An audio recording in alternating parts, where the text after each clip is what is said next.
I must say that dance has actually significantly and tremendously changed my life. In the sense that I found that whenever I was upset or I was sad, I will just dance. And I find after that so relieved and I feel so good. And I believe that for me, dance, number one, gave me my mental sanity.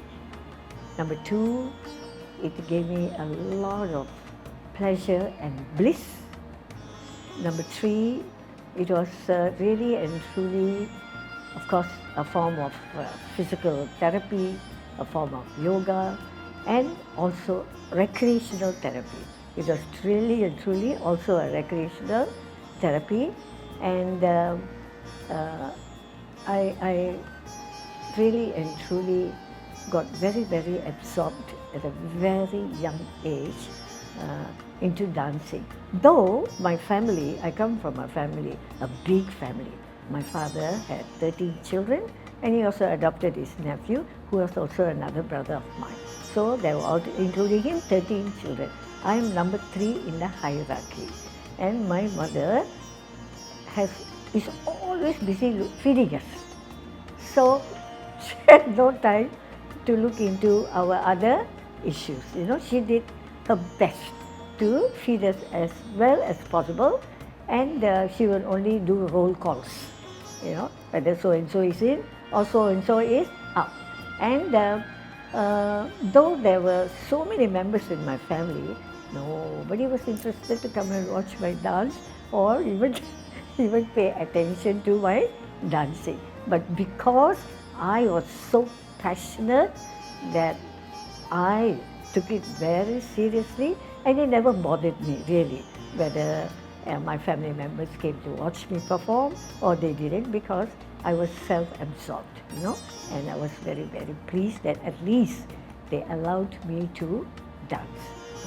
And every time there is an exam, then she will tell me, you have to study, you want to go and dance all the time, you're a crazy girl and you better stay away for 6 months and stay at home and study. Then I'll threaten her and tell her, if you have asked me to study and you tell me not to go for dance, I will fail the exam. Then she will keep quiet, she will freeze, and then she will say, go and do what you like, whatever you like. So this happened in Standard 6 exam, then it happened in Form 3 exam, then it happened in Form 5 exam, then she had no more control over me, you know, in the sense. So it really and truly changed my life in the sense that I could be very happy with myself despite all the encumbrances I had, and I had to assume responsibility at a very young age, and I have to grow up fast. Hurry up, grow up, because you have to look after the next one, and the next one, the next one.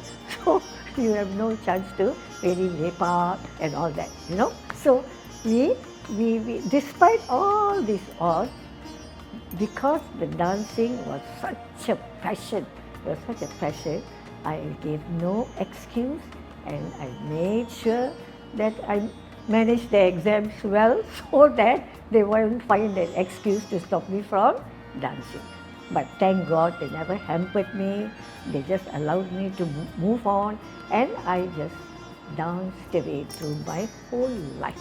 And now I'm 78, I'm still surrounded in this dance environment where the atmosphere is so charged with all the positive energy and with the joy and bliss of watching people dancing, practicing, and whenever possible we also will dance, but more in spirit.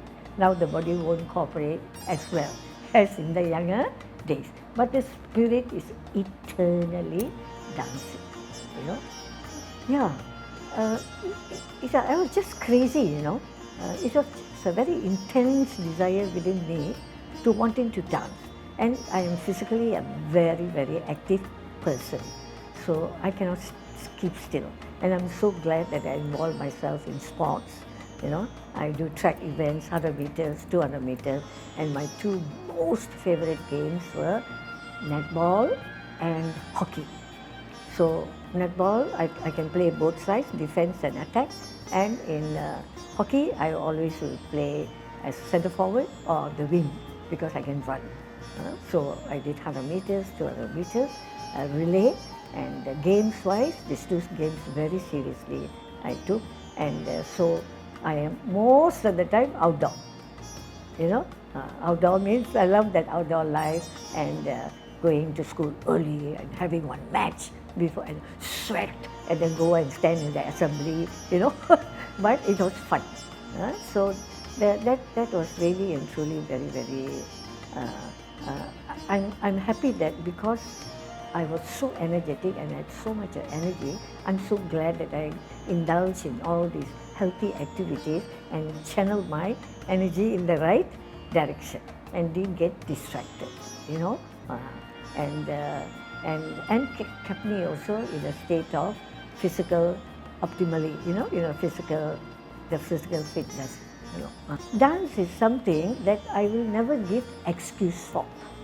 Like, no matter how tired I am, dance, okay, ever ready. Don't know where the energy will come from, So that is because of that. It was a passion, a real true passion, And if even I'm so crazy that I will even dance and practice in the bathroom, and my mother will be shouting at me and tell me that other people are lining up to go into that one bathroom. You get out from the bathroom. So, you know what I mean? Because she knows a lot of chaos is going on inside the inside the bathroom. She knows that I am dancing there. She knows that very well. But she's aware of everything that's going on in the house. But time-wise, poor thing. She was so encumbered with the household responsibilities, and feeding a battalion is not a joke. But I will never give any excuse as to why I cannot attend the dance class or I cannot go and perform in a show. I will try every possibility, change the roster, change my own timetable, and make sure that I will be able to perform, because it was a passion. And when I dance, I forget all my worries. I am in a different zone and in a different planet. Yeah, really, And this divine art, there's so much it can do to nourish your soul, your spirit, And if you're truly passionate about it, you will find every possibility, you will explore every avenue, you will not give any excuse to practice. Practice makes perfect. So there is no excuse for not practicing. If it is a passion, you will make time and find the time to do it. And this is a physical art form. Your body will not cooperate if you have not practiced. Yeah? Very few students of dance realize that. We always will tell them this normal standard phrase, go and practice. Make sure you practice at home. Then we will follow up with the parents to see whether they are practicing. Despite all that, they will escape. So when they come back and you see them in the class, it has not been practiced. Because this was just a hobby by the way to embellish either their resume or their curriculum vitae or whatever, But the reasons for learning varied from student to student. But for me, there was never any excuse when it came to dancing. No matter how tired also, the minute you say dance only, you don't know where the energy will come from. I'll just jump up like the ever-ready battery and go, And sometimes it has been very, very challenging, in the sense that, especially when of course during the exams, that's everybody has to manage that. But when you are a nurse, when you are a nurse, you do shift duty. So if you're on night duty, you work 10 hours. At that time, you work 10 hours night duty. So when you come home, you're like one zombie. Then you will sleep, and you will have to work for 7 days, night duty, without a break. And then you will get like 2 days off, Just 2 days off for you to recover all the lost sleep over the week, and back again you are to work. But I will never give any excuse when it comes to having an opportunity to perform or to dance. I will somehow manage it, manage it.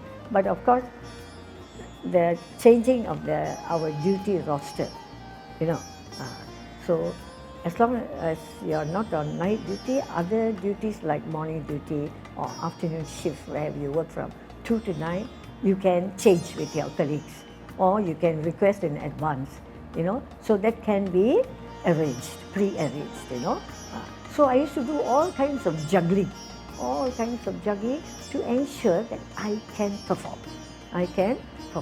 For any reason, if I was denied that opportunity, purely because of my work-related responsibility, I will feel so sad. That was a passion, and till today I can vouch that this dancing in my life has really and truly played a very critical role in me, keeping me in a very balanced frame of mind, peace of mind, and giving so much of joy, and as I always said that I had to seek out a career to earn a living, to feed my stomach, literally, and to nourish my body, physical body, and of course to support all the people who depend on you with that income. Over and above that, it was more for me, it was nourishment for my soul. So one was food for the physical body, the other one is food for the soul, So he had a great impact, dance in my life, because life's calling, that it could last and stay with me till today. Even if I live to 90, though physically I may not be able to perform, but the spirit will be always performing and dancing within you, And to me, I find that it gives you a lot of joy, bliss, happiness, and also mental peace and of mind, as well as you are always connected with the divinity through your dance, So that in itself is so appeasing and I feel, infuses you with a lot of positive charges, So even if I were to be reborn or take so many rebirths, I would still want to be reborn as a dancer, And of course, by the time I finished my Form 5, I knew that I have to make a choice. Given a choice in life, I would have gone and pursued the dance seriously in Kalakshetra or somewhere else and then secured a degree or something in dance and all that and come back. But I had to make a choice.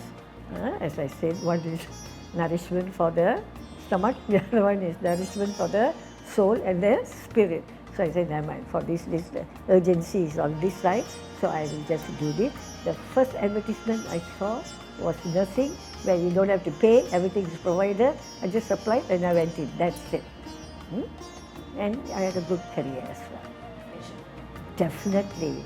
I think this passing on your culture, your heritage,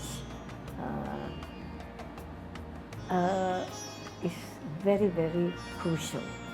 And all parents must consciously make an effort to give their children early exposure, early cultural education, and be very communicative with them in terms of everything to do with culture, whether it's dance, music, drama, or even your customs and beliefs and traditions and your dressing and costume and everything. Everything is part of culture. It's a way of life.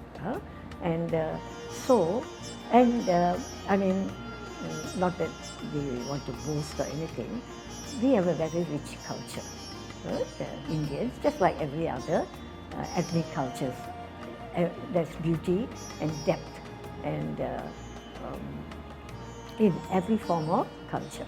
So we also, the Indians, we have a very rich culture which has been passed down to us for thousands of years, generation after generation after generation. And we ourselves had the good fortune of learning the art forms and being initiated into it, taking it more seriously and going a step further, becoming a performer and maybe becoming a dance teacher. And now I observe that when I go to India, I am really awe-inspired by all the dancers almost. I would say quite a high percentage of them. They are all chasing the certificate and the degree, paper chasing now, because they want to equip themselves better, and give that profession, the dignity, the honor, the intellectual depth, and and give the esteem, so raise the level, and also like for the last 10 years, without fail, I've been attending the Natyakala conference, the dance conference in Chennai, and I've been observing, the conference proceedings and all that, and I am really so pleased and also very happy and satisfied inside that the graph has gone like that and it has gone up like that, spiked up like that, and the conveners, all managed by dancers, senior dancers, then the mid and then the junior ones. But it is all managed by the dance fraternity. The whole conference is managed by the dance fraternity, and they're so articulate, they speak so well, the programs they prepare is so exciting, so interesting, there is so much of variety, so much of intellectual stimulation for the participants, and among the dancers there are professors, there are academicians, there are people who have obtained their doctorates, and they've done their PhDs, and also the way the delivery of the presentations take place, it has spiked up. So this is such a beautiful trend to observe and take cognizance of the fact that it is no more meant for people without brains or people who have normal brains but cannot push the brains any further, but that it has given a great degree of esteem, dignity, honor to an artist. And we all can proudly acknowledge that, I'm, like for example, I will tell, I'm a dancer and I'm also a nurse. I'm a very highly qualified nurse. And I also have gone up the ladder, the hierarchy, and hit the pillars of success as a professional, and at the same time continue with my dance career without any interruption. And I owe a great debt of gratitude to my husband. I owe a debt of gratitude to my husband. When I got married, he was quite excited that he was getting married to a dancer. And of course, then he realized being married to a dancer is also another coping ability he has to develop. But he was so forthcoming, and he had a deep sense of aesthetics, strong sense of aesthetic, and he himself plays the mouth organ, the guitar, and he sings, and Western dancing all. I learned to do the jive and rock and roll and foxtrot and quick waltz and everything. After I got married, the cha-cha, jive, everything, because he was always ready to have a great fun-loving person. And also he had a very astute sense and also deep appreciation of classical music, classical dance, though himself he's not a dancer, and none of his family members are also, immediate family members are dancers, but yet he gave me all the support and never in any way stifled me, both professionally as well as in dancing itself.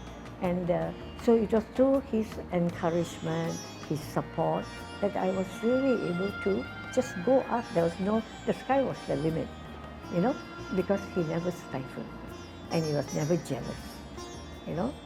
I really and truly appreciate that, that part of him where he was like so self-giving, you know, so self-giving.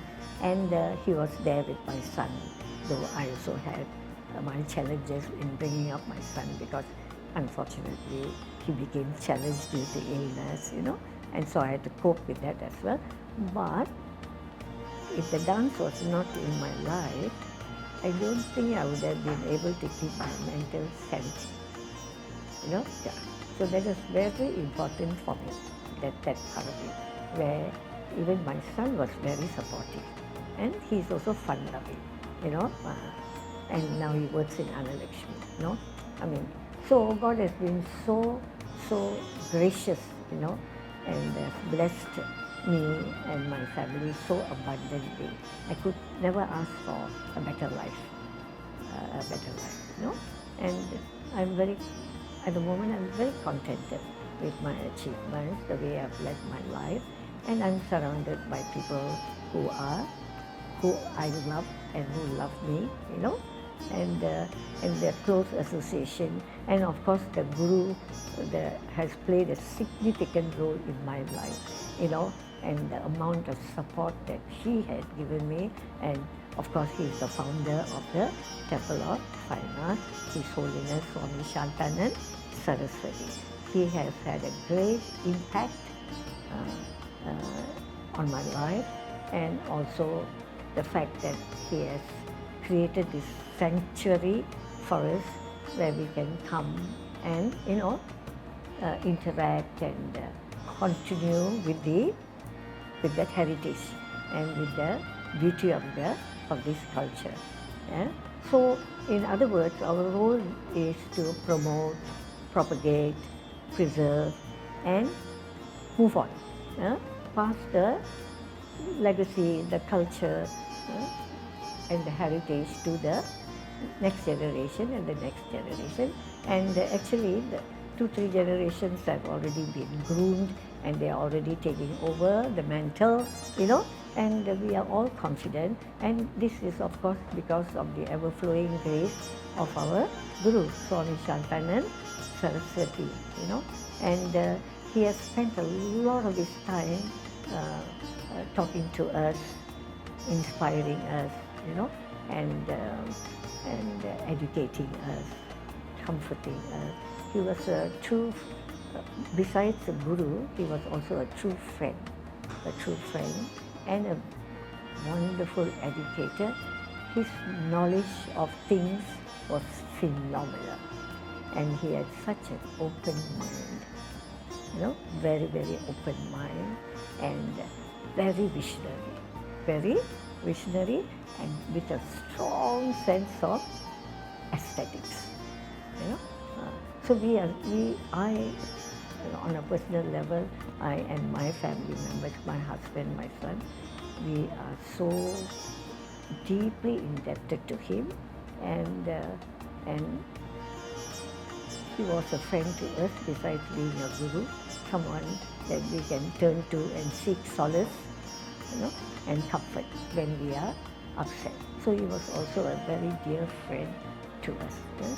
We do miss him, but we are surrounded by his spirit, infused. This whole institution is infused with his spirit. So he's very much alive here in this place, you know.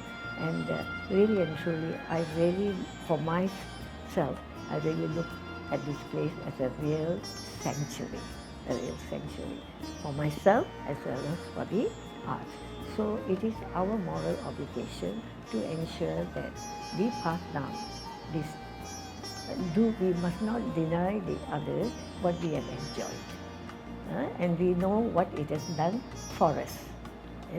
So we would love the future generation to continue with this legacy and also to benefit and gain from whatever that has been given to us, which we have passed down to them. So that there won't be a break and there will be the everlasting continuity. It's so strange. When we went to took a group of dancers, Shankar is the one who trained them, and we presented a beautiful performance in Bangalore with about 10 dances, Bharatanatyam, and the dance performance was very well appreciated, and if I'm not mistaken, we also had a standing ovation for that performance. And one of the journalists came and interviewed one of the dancers. They were senior dancers who have graduated already.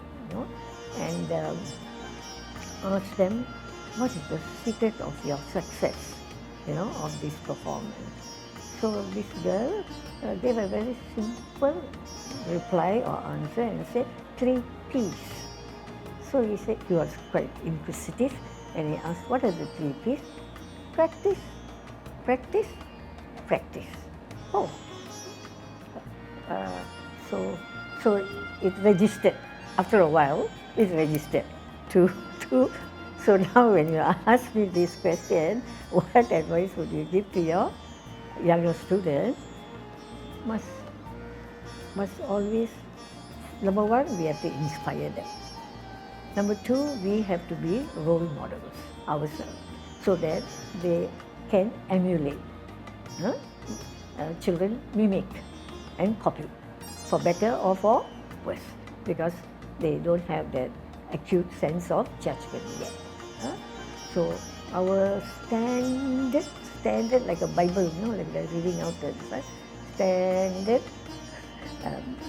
remark to them or advice to them before they read, don't forget to practice, don't forget to practice, and you can be rest assured it may not have been practiced, and because you can see the result when they return to the class.